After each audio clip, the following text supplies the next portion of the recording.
Et yo salut tout le monde, j'espère que vous allez bien. Aujourd'hui on se retrouve pour un nouvel épisode de Coder, c'est facile. Aujourd'hui nous allons voir les sons. Et bien c'est parti. Donc en fait, un son, en fait ça sera du coup une instance. Donc en fait du coup ça sera sound. Donc étant donné que c'est une instance, on peut faire soit par script en faisant instance.new ou soit directement en ajoutant une instance dans l'explorateur. Donc je vais tout d'abord ajouter un son qui vient par exemple de la toolbox, je vais prendre n'importe lequel, je vais chercher un n'importe quel son. Donc par exemple j'ai ajouté un son là, donc automatiquement quand j'ajoute de la toolbox, ça va le mettre dans Workspace. Je vais le prendre et je vais le mettre dans le sound service. Donc vous voyez bien que quand je clique sur le sound service, vous avez un sound ID, donc ce serait l'identifiant. Vous pouvez en fait justement récupérer dans Roblox en fait directement.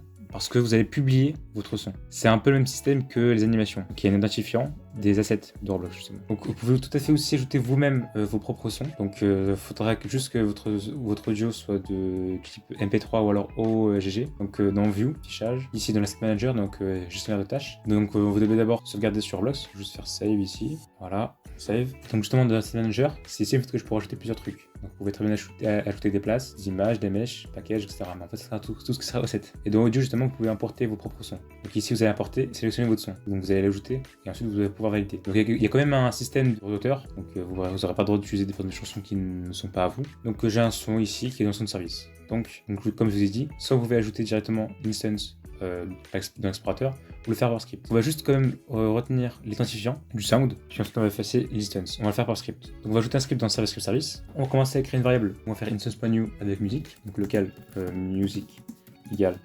instance.new, on va faire sound. On va faire music.soundid égale. Et là justement on va faire ça. On va le coller. C'est une valeur de texte, donc il va falloir mettre des guillemets à côté. Et voilà. Donc là, si jamais je fais music.play, étant donné que justement c'est une instance qui contient un temps, en fait, je dois dire quand est-ce que je veux que ça joue la ligne du temps justement et que ça arrête la ligne du temps. Donc on peut faire play comme stop. C'est à peu près le même système que les animations. Donc là, quand je vais juste run, ça va me jouer la musique. Alors, ça va pas jouer la musique parce que je n'ai pas mis de parents. Donc dans le parent, on peut mettre soit directement dans l'instance ici, directement ensuite. Ou alors avec la propriété parente, je vais mettre ici. Donc on va mettre dans le sound, en fait, donc game.soundService. Et là on voit bien que ça joue le son.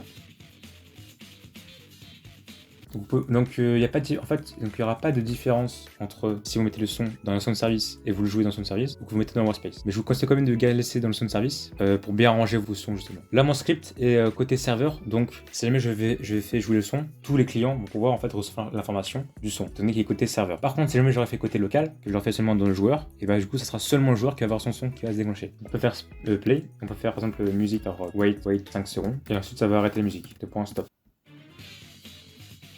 Vous voyez bien que ça joue musique, et après 5 secondes, ça arrête la musique. Parce que j'ai fait wait, et ensuite j'ai fait stop. Donc voilà, donc ça c'est un peu la base par rapport au truc du temps. Il y a aussi une propriété de musique qui s'appelle l'open, donc c'est un peu comme aussi les animations. Donc c'est une propriété donc c'est une valeur booléenne, donc soit c'est vrai, soit c'est faux. Donc ça veut dire que soit ça va répéter les trucs indéfiniment, soit ça va le répéter.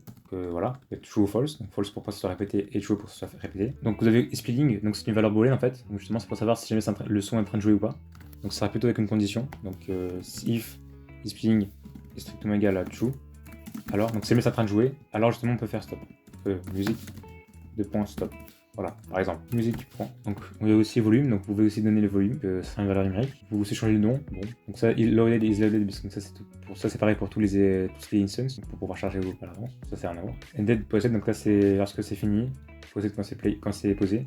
Et play, donc c'est quand ça commence à jouer. Donc c'est des événements, les trois. Donc deploy, donc ça c'est quand ça va commencer à répéter en fait le son. Playing, donc c'est ce qu'on a vu. Resume, stop, donc ça c'est quand ça va relancer quand on utilise resume. Donc c'est aussi une fonction. C'est pour relancer lorsqu'on a stoppé par exemple. Vous avez aussi time position, donc c'est pour donner la position de la time. Donc imaginons que j'aimerais que ça joue directement à la 40e seconde. Donc voilà, c'est un peu tout par rapport aux musiques. J'espère que ça vous aura plu.